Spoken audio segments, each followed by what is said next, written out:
आज जो हमारे गेस्ट हैं यहाँ पर पीछे बैक स्टेज पर, उनको किसी भी तरह के कोई भी इंट्रोडक्शन की जरूरत नहीं है। आप सब लोग उनको बहुत अच्छे से जानते हैं और उनको बहुत प्यार करते हैं।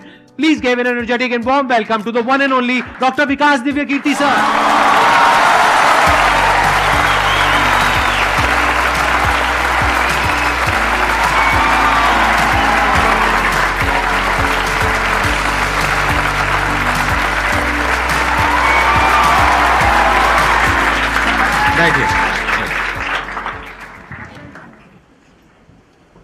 मैं सबसे पहले आपको धन्यवाद देना चाहता हूँ धन्यवाद आपका आने के लिए। Thank you so much. क्योंकि जब से मैंने सीरीज शुरू करी है तब से हमारे कमेंट सेक्शन में कोई भी एक भी ऐसा वीडियो नहीं है जहां पर आपका नाम ना लिखा हो।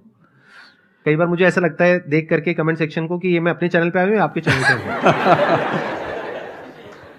मैं सोशल मीडिया पे बहुत कम एक्टिव रहता हूँ तो मुझे आइडिया नहीं था इस बात का, पर मैं थैंकफुल हूँ कि आपने बुलाया, इस लायक समझा कि मैं यहाँ पर आऊँ। सर प्यार बहुत करते हैं बच्चे आपको, मतलब इतना प्यार है जिसकी कोई हद नहीं है। मैं ठीक कह रहा हूँ गलत कह रहा हूँ? यस और नो?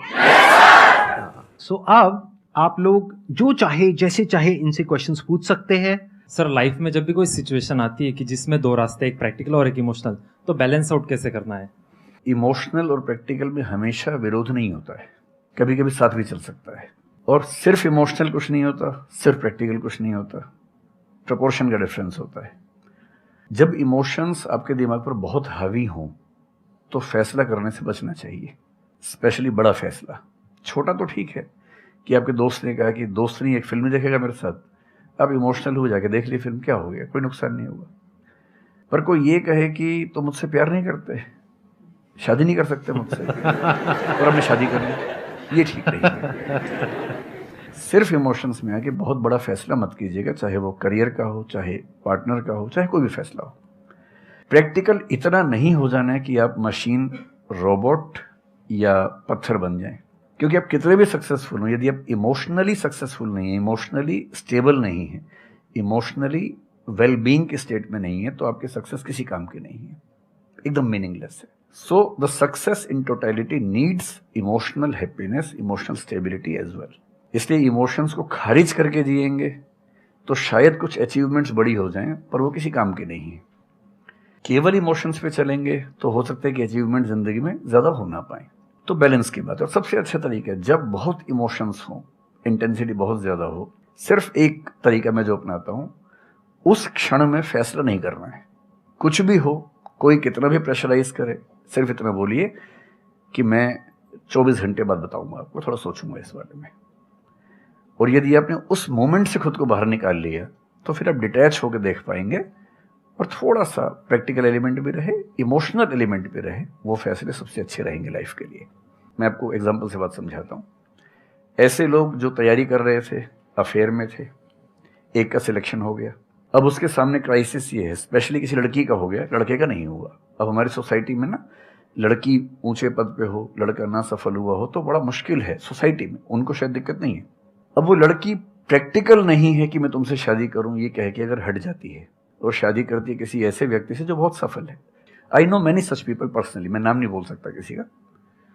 मैंने जनरली पाया है कि वो लोग लाइफ में बहुत फ्रस्ट्रेशन में रहे बाद में, क्योंकि सफलता के नाम पर, प्रैक्टिकल होने के नाम पे ऐसे व्यक्ति को चुना जिसके साथ वो रह नहीं सकते ठीक से। और मैं ऐसे कई लोगों को जानता हूं जो IAS बने, IPS बने, जिनको करोड़ों रुपए के दहेज के ऑफर्स आए, साफ ठुकरा के कहा कि मैं जिंदगी एक ही व्यक्ति के साथ गुजार सकता हूं जो मेरे साथ है, और हैं, बहुत खुश हैं। अब कोई कह सकता है उनके परिवार में कि इसने प्रैक्टिकल फैसला नहीं किया, इमोशनल फैसला किया, पर अल्टीमेटली किसी चीज की वैल्यू क्या है? आपकी लाइफ बेहतर हो। यूट्यूब पे जिसके 1 लाख भी सब्सक्राइबर्स होते हैं वो मोनेटाइज करता है, 1 लाख क्या जब मिनिमम हो सकता है, खूब पैसा कमाते हैं, ब्रांड प्रमोशन करते हैं, साबुन तेल बेचते हैं बीच बीच में। आपका चैनल तो शायद देश में सबसे बड़ा चैनल है, आप चाहें तो कितना नहीं कमा लेंगे। मुझे कुछ दिन पहले एक एजेंसी के लोग मिले जिन्होंने बताया कि इनकी जैसी ख्याति है उस लेवल पर महीने में कोई 5-10 करोड़ भी कमाना चाहे तो कमा सकता है आराम से इस यूट्यूब चैनल से। तो मैंने पूछा कि वो कौन सी चीज है जो आपको इतना मजबूत बनाती है कि आप नहीं इस रास्ते पर जाते। मैं वो जानने में इंटरेस्टेड हूँ। तो 10 मिनट की बात के बाद मैं समझ में आ गया, क्योंकि अल्टीमेटली अगर मैं अपनी वैल्यू के खिलाफ चला गया तो खुश कैसे हो जाऊंगा? पैसा मुझे कैसे खुशी देगा जब मैं ही नहीं रहा, तो खुशी किस बात की? इसलिए इतना प्रैक्टिकल मत होना कि अपनी माँ के, पिता के, भाई बहन, दोस्त, जो प्रेमी प्रेमिका है, उनके इमोशंस के साथ खेलने लगो। इतना प्रैक्टिकल कभी मत होना, इतना इमोशनल मत होना कोई आपको बेवकूफ़ बना सके, बात बात पर बेवकूफ़ बनाता रहे। और बैलेंस जिंदगी जो है ना, वो मध्य मार्ग में है, जिंदगी एक्सट्रीम पे नहीं है, मध्य में है। तो प्रैक्टिकल और इमोशन का बैलेंस रखिए, लाइफ बढ़िया होगी।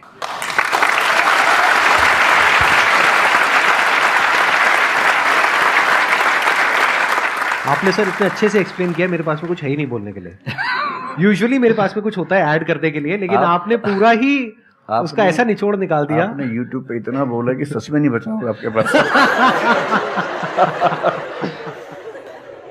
6-7 साल पहले की बात है, मेरी एक स्टूडेंट थी जो सुसाइडल टेंडेंसी की शिकार थी उस समय। उसके घर में कुछ ऐसी ट्रेजेडी, उसकी मदर की डेथ हुई थी, और एक ऐसी ट्रेजेडी जो बहुत ही रेयर किस्म की ट्रेजेडी है, जो शेयर करना ठीक नहीं है यहाँ। तो वो मेरे पास आई और मुझे लगा कि आज मैं पहली बार किसी ऐसे व्यक्ति से बात करूं जो डिप्रेशन में है और सुसाइड कर सकता है अगले 1-2 दिन के अंदर अंदर। अब मैं परेशान था कि मैं कैसे मैनेज करूं, और मुझे मोटिवेशन की ऐसी जानकारी उस समय तो बिल्कुल नहीं थी, बाद में थोड़ा बहुत पढ़ा। तो मैंने उससे कहा कि अच्छा तुम घर जाओ, मैं कुछ देखता हूँ। फिर मैं घर गया, नेट पे सर्च करना शुरू किया। करते करते मुझे आपका एक वीडियो मिल गया, अनस्टॉपेबल, शायद कुछ आपने एक वो बनाया था उस समय। तो मैंने वो थोड़ा सा देखा, 10 मिनट का। मुझे लगा कि ये जो है ना, ये इंजेक्शन है किसी मतलब डिप्रेस्ड व्यक्ति को तुरंत मोटिवेट करने के लिए। तो मुझे ध्यान है कि मैंने उसको वीडियो का लिंक भेजा। मैंने कहा देखो, जिंदगी अपने रास्ते पे चलेगी, ठीक हो जाएगी।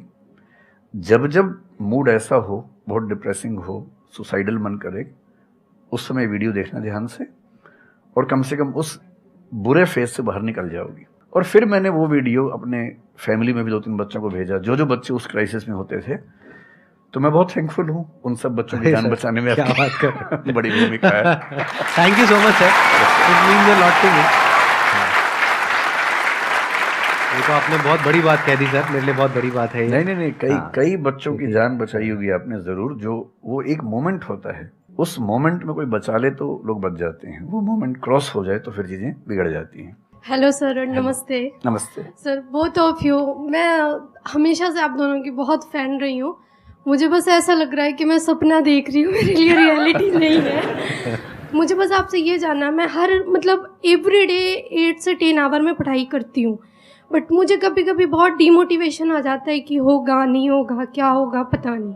देखिए, डिमोटिवेशन अगर आपको दिन भर में 1 घंटे आता है। नहीं सर, ऑलमोस्ट टाइम पढ़ाई करने के बाद 2-3-4 दिन के बाद ही होता है, कंटिन्यूअसली नहीं होता। अगर महीने में 4-5 बार आता है और एक दिन के लिए आता है, तो इसका मतलब आप एकदम ठीक हैं। अगर कोई व्यक्ति आपको ये कहे कि मुझे डिमोटिवेशन कभी नहीं होता, तो उसको इलाज की जरूरत है।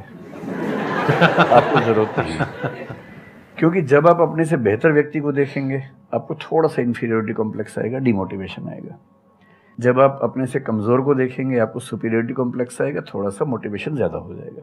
जिस दिन टारगेट पूरा हो जाएगा, मोटिवेशन आ जाएगा। जिस दिन टारगेट पूरा नहीं होगा, डिमोटिवेशन आएगा। जिस दिन टेस्ट में आपके मार्क्स अच्छे आएंगे, आप मोटिवेशन के साथ लौटेंगे। जिस दिन खराब आएंगे, डिमोटिवेशन होगा। लेकिन ध्यान रखिए, जिस दिन आप मोटिवेटेड हैं, उस दिन आप वजह बन गए कईयों के डिमोटिवेशन की।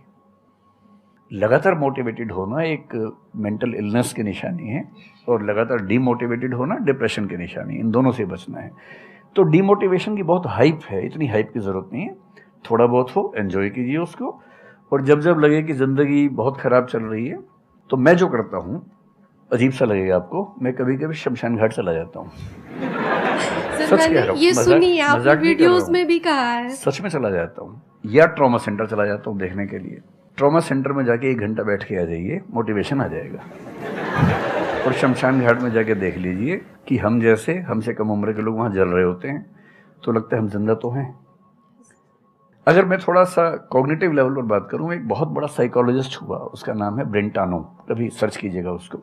ब्रेंटानो ने ह्यूमन कॉन्शियसनेस को स्टडी किया, और उसने ये बताया कि ह्यूमन कॉन्शियसनेस की बेसिक नेचर है कि जो हमारे पास है वो हमें नज़र नहीं आता, जो नहीं है वो नज़र आता है।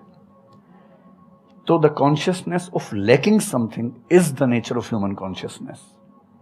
इसलिए इसी बात को एक शेर में, बहुत प्रसिद्ध शेर में कहा गया है, दुनिया जिसे कहते हैं जादू का खिलौना है, मिल गया सो मिट्टी है, नहीं मिला वो सोना है।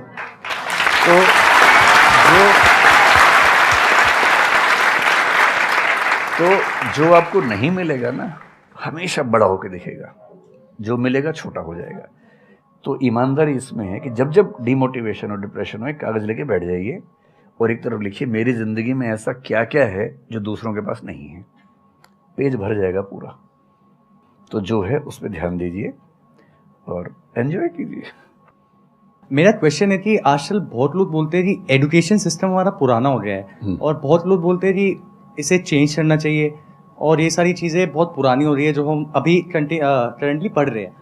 तो इस पे आपका ओपिनियन क्या है? एजुकेशन सिस्टम में तो बहुत मेजर चेंजेस की ज़रूरत है और ये बात भारत सरकार ने एक्सेप्ट भी की है, नई पॉलिसी भी लेके आए हैं। मतलब मुझे लगता है कि कई लेवल्स पे देखना है। सबसे पहले तो ये डिफाइन करना ज़रूरी है कि एजुकेशन का पर्पज़ है क्या।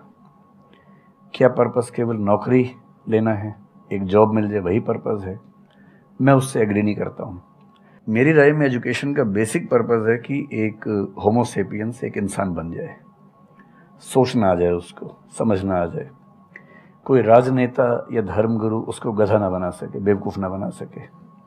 उसे इतनी समझ हो कि वो चीज़ों को फैक्चुअली, ऑब्जेक्टिवली समझ सके, तर्क कर सके, बहस कर सके और अगर तर्क और बहस में सामने के तर्क ठीक हैं तो उनको एक्सेप्ट भी कर सके, इतना विनम्र भी रहे। बेसिकली पर्सनैलिटी ग्रूमिंग का प्रोसेस एजुकेशन है, वो केवल नौकरी का मामला नहीं है।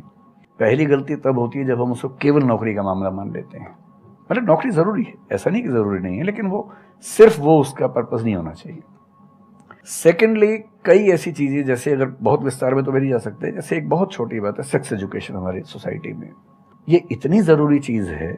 स्कूल में जो एडोलेसेंस की एज के लोग हैं, 12, 13, 14 की एज के लोग हैं, उनको वो सब चीज़ें बताएं ताकि गलत सोर्सेज से इंफॉर्मेशन ना मिले, कोई गलती ना कर बैठें। हेल्थ एजुकेशन के रूप में हो, उनको सारी चीज़ें पता हों, ठीक हाथों से पता हो, ठीक तरीके से पता हो। फिर मेरा ख्याल है कि जैसे IITs में अब तो होने लगा है, पहले क्या था कि हम टेक्नोलॉजी सेंट्रिक एजुकेशन पर ज़्यादा फोकस करते थे कि आपने मशीन को समझ लिया, तकनीक को समझ लिया, हो गया, इंसान को नहीं समझा।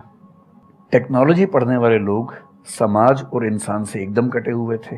अब तो ह्यूमैनिटीज़ के कुछ सब्जेक्ट्स पढ़ाने की परंपरा शुरू हो गई है। एक होलिस्टिक एजुकेशन हो।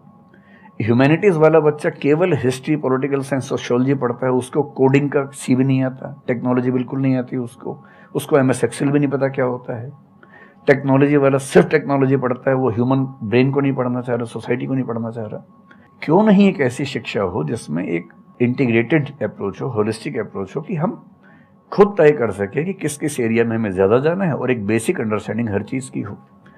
तो बेसिक 3 फार्मूले माने जाते हैं। एक यूनिवर्सलाइजेशन ऑफ प्राइमरी एजुकेशन है कि 10वीं क्लास तक की शिक्षा हर बच्चे को मिले, ठीक से मिले। वोकेशनलाइजेशन ऑफ सेकेंडरी एजुकेशन यानी 11वीं 12वीं की पढ़ाई का पर्पज़ है कि बच्चा ये समझ पाए कि उसको ज़िंदगी में आगे कहाँ जाना है। और फिर जो हायर एजुकेशन है वो सबको करने की ज़रूरत नहीं होनी चाहिए, वो शौक पूरा करने के लिए नहीं है, वो शादी का वेटिंग रूम नहीं है, वो उसके लिए है जिसको सच में आगे पढ़ना है। वो उतना पढ़े, सब्जेक्ट चूज़ करे और फिर उसमें गहराई से रिसर्च करे ताकि डेवलपमेंट के रास्ते पर अब बढ़ें। हम एजुकेशन के मामले में बहुत बुरी स्थिति में हैं। मैं तो जिस उम्र में हूँ, मेरा अब तो पर्पज़ भी ये बन गया है कि अब मैं उसी पे कुछ काम करूँ। एक यूनिवर्सिटी शुरू करने की योजना मेरे मन में है, इनसे मैंने शेयर भी किया था। और मैं जिस तरह का विश्वविद्यालय सोचता हूँ वो नौकरी देने के पीछे पागल नहीं होगा, वो होमो सेपियंस को कायदे का इंसान बनाने की कोशिश करेगा। नौकरी तो उसका एक पार्ट है। मतलब आप जितने भी सफल लोगों को देखेंगे जनरली, जैसे मैंने इन्हीं से पूछा, ये जिस फील्ड में सफल हैं, इनका जो करियर है, अगर मैं इसको छोड़ भी दूं तो अदरवाइज भी जो इनका करियर है वो उस विषय से जुड़ा हुआ नहीं है जो इन्होंने पढ़ा है ग्रेजुएशन में। मेरा भी नहीं है, आमतौर पर किसी का भी नहीं है। 90% लोगों को मैं देखता हूँ जो सक्सेसफुल हैं, उनके ग्रेजुएशन के सब्जेक्ट में और लाइफ की फील्ड में कोई लिंक नहीं है। तो बेसिक पर्पस क्या है? वो स्मार्टनेस बाहर आ जाए, ग्रूमिंग हो जाए, इंटेलिजेंस है, इमोशनल इंटेलिजेंस है, वो सब जो टूल्स हैं वो उस बच्चे को सीखने को मिल जाए ताकि फिर वो ज़िंदगी को फेस कर सके, इनोवेट कर सके, नए रास्ते निकाल सके। 1000 रास्ते दुनिया में होते हैं। तो सच बात है कि काफ़ी चेंजेस की ज़रूरत है और आप और हम मिलकर करेंगे चेंजेस। एजुकेशन वाइज अगर देखा जाए तो मैंने बहुत ज़्यादा कुछ नहीं किया है अपनी लाइफ में, बट मेरे स्टैंड पॉइंट से अगर आप देखोगे कि एजुकेशन क्या है, तो एजुकेशन का सबसे बड़ा गोल ये है कि एक इंसान का दिमाग खुले, बजाय कि उसका दिमाग इतना नैरो डाउन हो जाए कि उसको लगे कि बस यही अगर हो गया तो सक्सेस है, ये नहीं हुआ तो फेलियर है। आप अनगिनत तरीकों से अपने गोल को, अपने पर्पस को, या जो भी आप करना चाहते हो उसको अचीव कर सकते हो। एजुकेशन का सबसे बड़ा गोल ये होना चाहिए, और वही मेरी कोशिश है अपने इन सेशंस के थ्रू करने की, कि एक इंसान का दिमाग खुल जाए, उसके दिमाग में एक पॉसिबिलिटी माइंडसेट आ जाए, ना कि एक लिमिटेड माइंडसेट हो कि बस ये हो गया तो बहुत है। अब प्रॉब्लम क्या है, ये जो लिमिटेड माइंडसेट है ये बहुत लोगों का है, करोड़ों लोगों का है, तो वहां पे कंपटीशन भी बहुत है। पॉसिबिलिटी माइंडसेट जबकि देखा जाए तो ज्यादा इंटरेस्टिंग है, लेकिन बहुत कम लोगों का है और वहां पे कंपटीशन कम है। और पॉसिबिलिटी माइंडसेट क्या होता है कि कोई भी काम अगर मैं कर रहा हूं, अगर वो नहीं हुआ तो इसका मतलब ये नहीं है कि मैं फेल हो गया, इसका मतलब ये है कि मैं क्रैक नहीं कर पाया। There has to be a वे।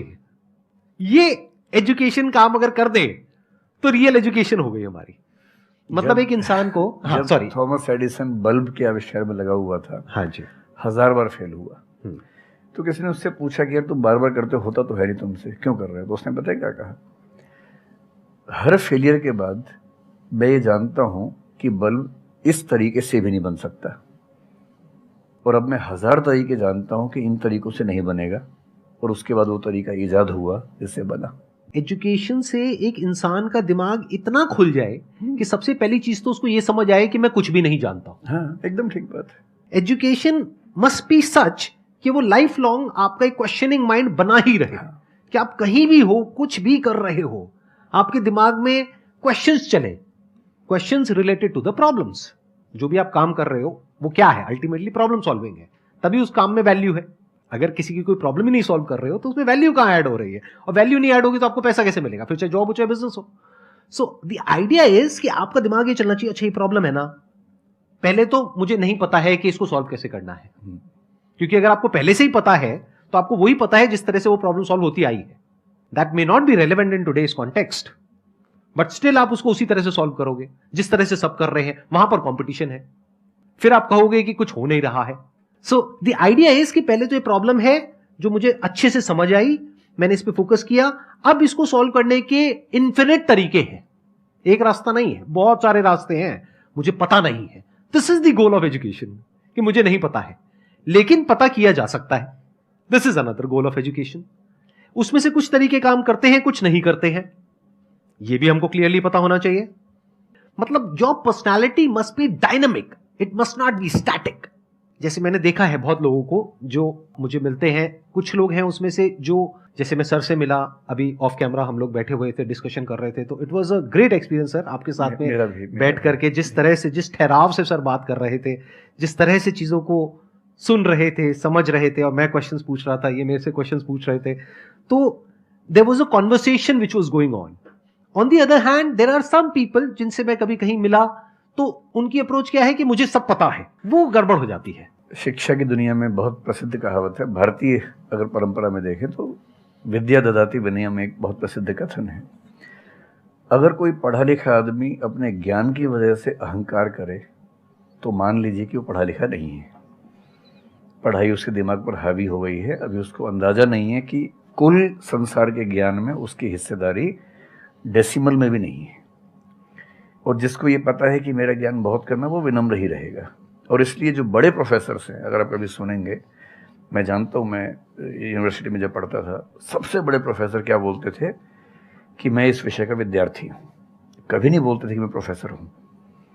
इतना साहस किसी में कैसे कि मैं प्रोफेसर हूँ? अरे आप जिंदगी भर स्टूडेंट बने रहेंगे तो ही काफ़ी है, उससे बड़ी बात तो सोचने भी नहीं चाहिए। बहुत बड़ी बात है।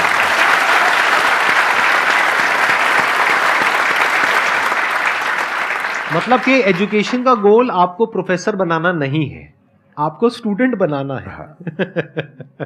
अगर सर की बात को आगे एक्सटेंड किया जाए, एकदम सही बात। एक लाइफ लॉन्ग स्टूडेंट, कि आप सीखते चले जा रहे हो, सबसे, जिससे मिल रहे हो, लोगों से सीख रहे हो, सिचुएशन से सीख रहे हो, अपनी लाइफ के अच्छे एक्सपीरियंसेस से सीख रहे हो, बुरे से सीख रहे हो।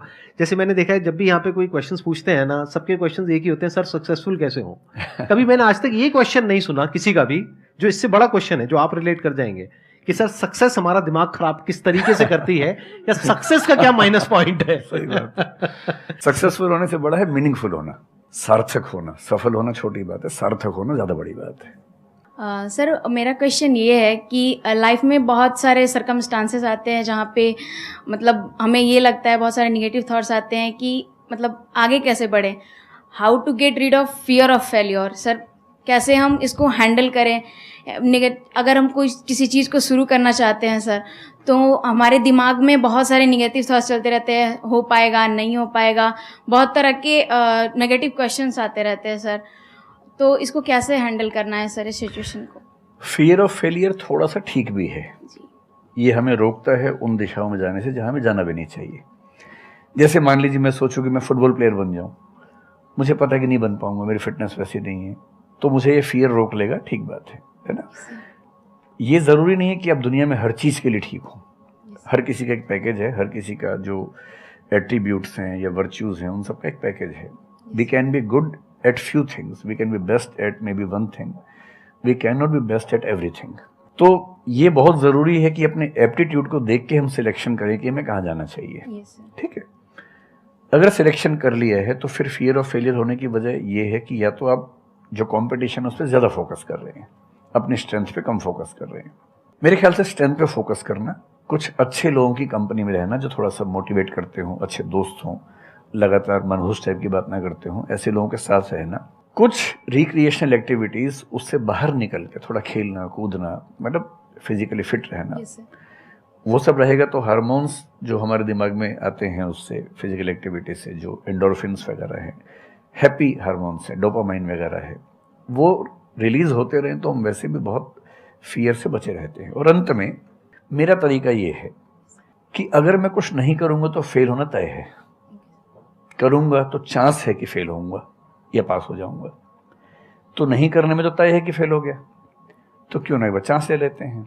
और एक जगह फेल होऊंगा तो तय मान के चलिए कि दूसरी जगह मेरे फेल होने के चांस कम होगा, क्योंकि मुझे एक एक्सपीरियंस है प्रयास करने का और फेल होने का, और वो एक्सपीरियंस किसी ना किसी क्वांटिटी में हर फील्ड में काम आता है, मैच्योरिटी आपके अंदर आती है। और मैं एक शेर अक्सर यूज़ करता हूँ, बहुत बहुत प्रिय शेर मुझे है, और मुझे सच में लगता है कि ज़िंदगी को जीना बहुत आसान काम है, मुश्किल काम नहीं है। असली बात है कि आप प्रयोग करें, कोशिश करें, और हार जाएं तो दूसरी कोशिश करें। और मैं इसीलिए एक लाइन हमेशा बोलता हूँ, क्यों डरे, ज़िंदगी में क्या होगा, कुछ ना होगा तो तजुर्बा होगा।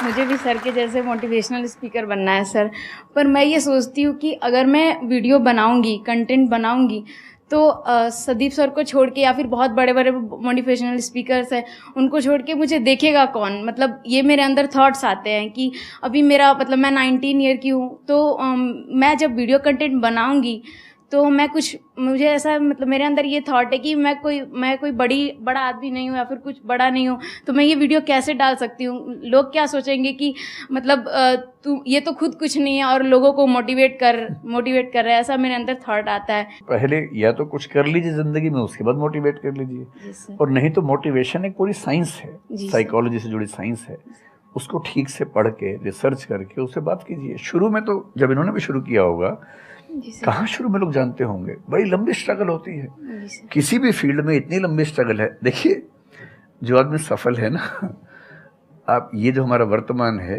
ये ऐसे ही नहीं बन गया है। हर सफल आदमी का एक बहुत लंबा अतीत होता है जिस पर नज़र किसी की नहीं होती है। और बशीर बद्र ने एक बड़ी गहरी बात कही थी, ये फूल मुझे कोई विरासत में मिले हैं, तुमने मेरा कांटों भरा बिस्तर नहीं देखा।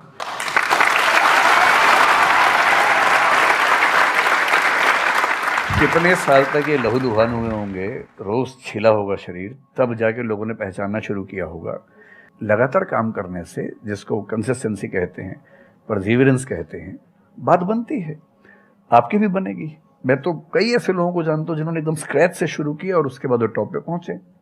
आपने अपने क्वेश्चन में दो बातें टच करी, एक कि आपको मोटिवेशनल स्पीकर बनना है, एक है कि फियर ऑफ फेलियर है। एक तो ये फियर ऑफ फेलियर को हटाइए, अगर आपको मोटिवेशनल स्पीकर बनना है तो अपने माइंडसेट को रखिए एक्सपेरिमेंटल माइंडसेट। आप ये समझिए life is like an experiment. एक साइंटिस्ट का माइंड कैसा होता है, वो ये थोड़ी ना सोचता है कि मैंने ये एक्सपेरिमेंट किया, ये फेल हो गया तो क्या होगा। उसको पता है failure is the part of success. जब तक 20-30 बार, 50 बार, 100 बार कोई एक्सपेरिमेंट फेल नहीं हुआ, इसका मतलब वो कुछ नया ट्राई नहीं कर रहा, इसका मतलब वो तो रिपीट कर रहा है।